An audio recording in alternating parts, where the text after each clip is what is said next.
अनिल के मुंह से गुलाब सिंह का नाम सुनते ही सूरज का चेहरा गुस्से से लाल हो जाएगा। उसकी आंखों में आग सी जलने लगती है।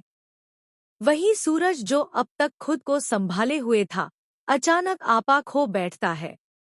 गुस्से में भरा सूरज बिना कुछ सोचे समझे गुलाब हवेली पहुंच जाता है।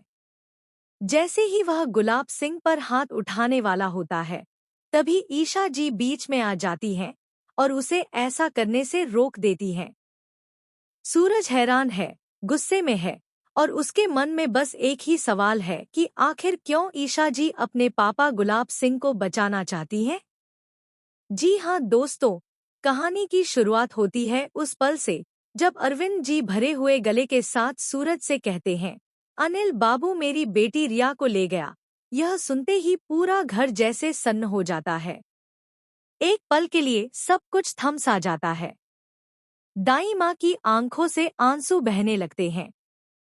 ईशा जी, जो घर वापस आ चुकी थी, उनका चेहरा सफेद पड़ जाता है।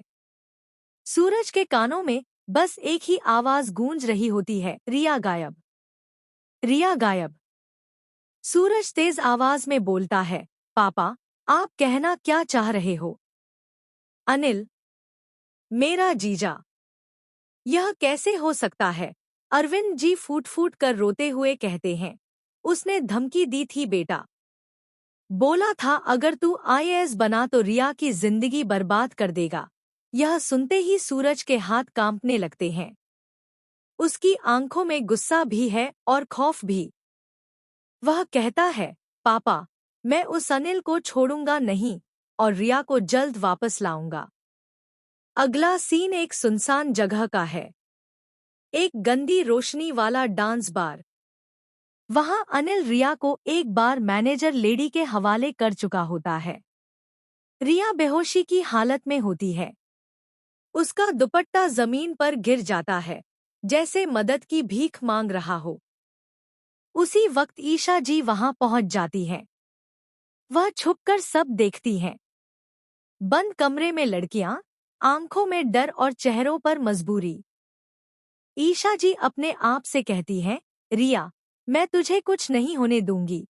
बिना डरे वह एक एक करके सारी लड़कियों की रस्सियां खोलती हैं। अपनी साड़ी को खिड़की से रस्सी बना देती है और कहती है, जल्दी पीछे वाली गली में भाग जाओ। तभी रिया ईशा जी को देखती है और उसकी आंखों में जान आ जाती है। भाभी। लेकिन जैसे ही ईशा जी निकलने वाली होती हैं, किस्मत धोखा दे जाती है। बार की खड़ूस मैनेजर लेडी दरवाजा खोलकर आ जाती है। अरे यह क्या हो?